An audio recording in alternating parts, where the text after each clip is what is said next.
आकाशवाणी भोपाल से प्रस्तुत हैं प्रादेशिक समाचार।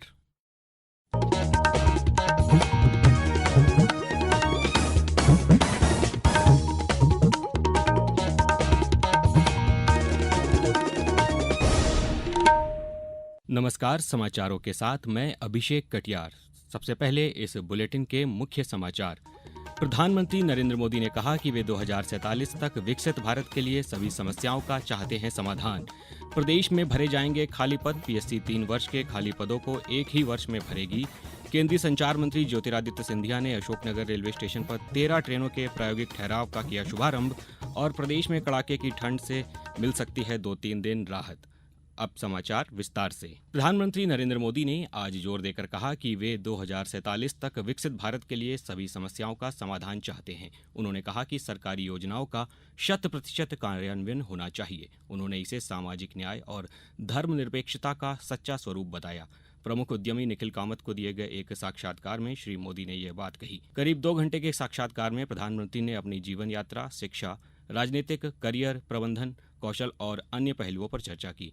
उन्होंने कहा कि अच्छे लोगों को लगातार राजनीति में आना चाहिए और उन्हें केवल महत्वाकांक्षा नहीं बल्कि एक मिशन के साथ ऐसा करना चाहिए। पहली टर्म में तो लोग मुझे भी समझने की कोशिश करते थे और मैं भी दिल्ली को समझने की कोशिश कर रहा था। पहले और दूसरे टर्म में मैं बीते हुए कल के संदर्भ में सोचता। तीसरे टर्म में मेरी सोच का दायरा बदल चुका है। विकसित भारत मतलब कि भाषण नहीं है जी। टॉयलेट 100% हो जाना चाहिए, बिजली 100% होनी चाहिए, नल से जल 100% हो जाना चाहिए, सामान्य मानवी को 100% डिलीवरी होनी चाहिए।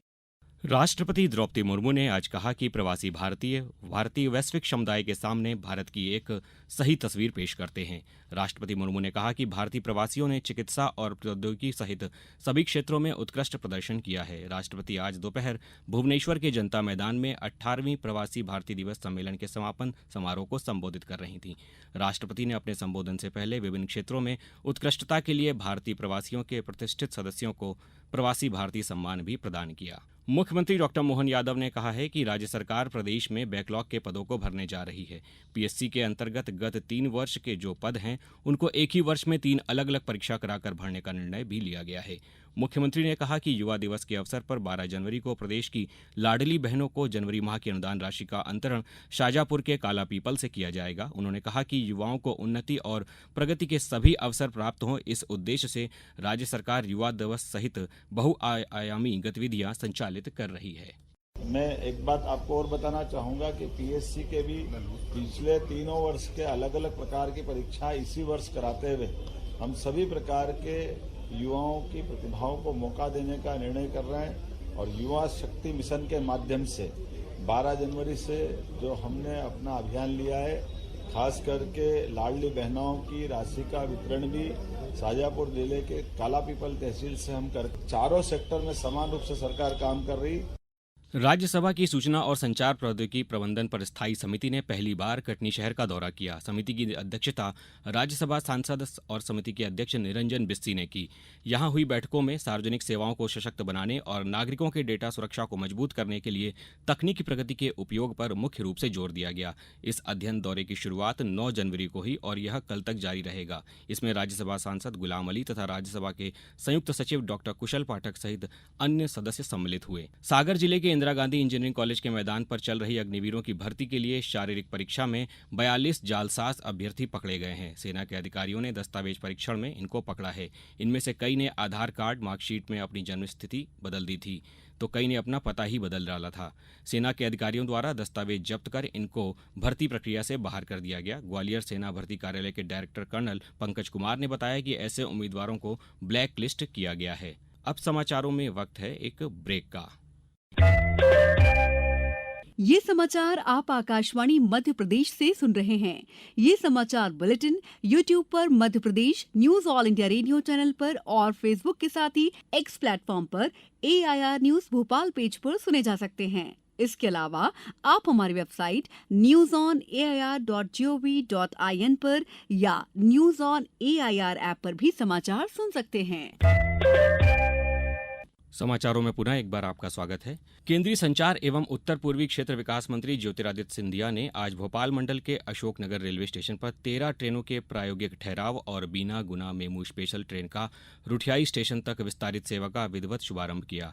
वहीं उन्होंने चंदेरी में राजमाता विजया राजे सिंधिया लाइब्रेरी के उद्घाटन के दौरान बेटियों को सशक्त, आत्मनिर्भर और साक्षर बनाने पर जोर दिया। को विश्वास दिलाता हूँ, जो कार्य हमारे चल रहे हैं, अशोकनगर स्टेशन को, गुना स्टेशन को, शिवपुरी स्टेशन को अमृत स्टेशन के दर्जे पे हम ला रहे हैं। अशोकनगर स्टेशन में 25 करोड़ रुपए खर्च हो रहे हैं, गुना स्टेशन में 42 करोड़, शिवपुरी स्टेशन पे 19 करोड़, कुल मिलाकर 90 करोड़ मेरे 3 स्टेशनों पे खर्च किया जा रहा है। जबलपुर में प्रतिस्पर्धी और रियायत दर पर स्कूली बच्चों को कॉपी किताबें उपलब्ध कराने इस बार पुस्तक मेला 20 मार्च के आसपास आयोजित किया जाएगा। कलेक्टर दीपक सक्सेना ने बताया कि इस मेले में एक ही स्थान पर कॉपी किताबों के साथ निजी स्कूलों की यूनिफॉर्म और शैक्षिक सामग्री मिलेगी। पुस्तक और यूनिफॉर्म मेला जो है हम संयुक्त रूप से आयोजित करने जा रहे हैं। ये करीब 20 मार्च के आसपास हम इसको लगाएंगे और अप्रैल के 30 वीक तक इसको चलेगा। लगभग 350 करोड़ का टर्नओवर संभावित व्यापार संभावित इस मेले में। केंद्रीय संस्कृत विश्वविद्यालय भोपाल परिसर में आयोजित क्षेत्रीय रूपक महोत्सव के समापन सत्र की अध्यक्षता विश्वविद्यालय के निदेशक प्रोफेसर रमाकांत पांडे ने की। इस सत्र में मुख्य अतिथि के रूप में महर्षि पाणिनि संस्कृत वैदिक विश्वविद्यालय उज्जैन के कुलपति प्रोफेसर सीजी विजय कुमार मेनन शामिल हुए। इस कार्यक्रम के विजेता आगामी माह में भोपाल में ही होने वाले अखिल भारतीय रूपक महोत्सव में प्रस्तुति देंगे। प्रदेश में कड़ाके की सर्दी से कल से 2-3 दिन राहत मिल सकती है। मौसम विभाग के अनुसार 12 जनवरी तक ग्वालियर, चंबल, रीवा, सागर और जबलपुर संभाग के जिलों में बूंदाबांदी होने के आसार हैं। इस दौरान दिन रात के तापमान में 2 से 3 डिग्री की बढ़ोतरी होने का अनुमान जताया गया है। वहीं कोहरा भी रहेगा। 13 जनवरी से कड़ाके की ठंड का दौर फिर शुरू होगा। इसके बाद तापमान में फिर गिरावट होगी। अब कुछ समाचार संक्षेप में। रतलाम मंडल से नई दिल्ली के तमाम स्टेशनों के लिए पार्सल से संबंधित सभी गतिविधियां गणतंत्र दिवस समारोह की सुरक्षा के मद्देनजर 23 से 26 जनवरी तक बंद रहेंगी। छतरपुर पुलिस अधीक्षक अगम जैन ने थाना सिविल लाइन क्षेत्र के ग्राम दालौन में आयोजित जन चौपाल में गांव के बुजुर्गों और नवयुवकों से संवाद कर उनकी समस्याएं सुनी। सीहोर नगर पालिका परिषद के सभागार में आज ई नगर पालिका 2.0 सॉफ्टवेयर लॉन्च किया गया। गुना कलेक्टर डॉक्टर सत्येंद्र सिंह ने जनपद पंचायत गुना के ग्राम पंचायत रेंझाई में आयोजित मुख्यमंत्री जन कल्याण अभियान के अंतर्गत आयोजित शिविर का निरीक्षण किया। कटनी में रंगनाथ थाना क्षेत्र के बरगवां स्थित मुख्य मार्ग पर एक नवनिर्मित होटल में आग लग गई। नगर निगम की फायर ब्रिगेड और पुलिस ने मुश्किल से आग पर काबू पाया।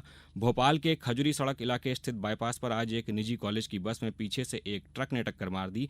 इस हादसे में बस में सवार एक विद्यार्थी की मृत्यु हो गई, जबकि 2 प्रोफेसर और चालक समेत करीब 35 विद्यार्थी घायल हो गए। शिवपुरी जनपद में आज दिव्यांगजनों और वरिष्ठ नागरिकों को सहायक उपकरण प्रदान करने व चिन्हांकन और परीक्षण के लिए शिविर में 56 हितग्राहियों का चयन किया गया।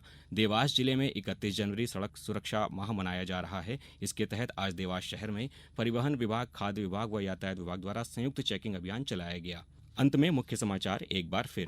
प्रधानमंत्री नरेंद्र मोदी ने कहा कि वे 2047 तक विकसित भारत के लिए सभी समस्याओं का चाहते हैं समाधान। प्रदेश में भरे जाएंगे सभी खाली पद। पीएससी 3 वर्ष के खाली पदों को एक ही वर्ष में भरेगी। केंद्रीय संचार मंत्री ज्योतिरादित्य सिंधिया ने अशोकनगर रेलवे स्टेशन पर 13 ट्रेनों के प्रायोगिक ठहराव का किया शुभारंभ। और प्रदेश में कड़ाके की सर्दी से मिल सकती है 2-3 दिन राहत। इस बुलेटिन में बस इतना ही। नमस्कार।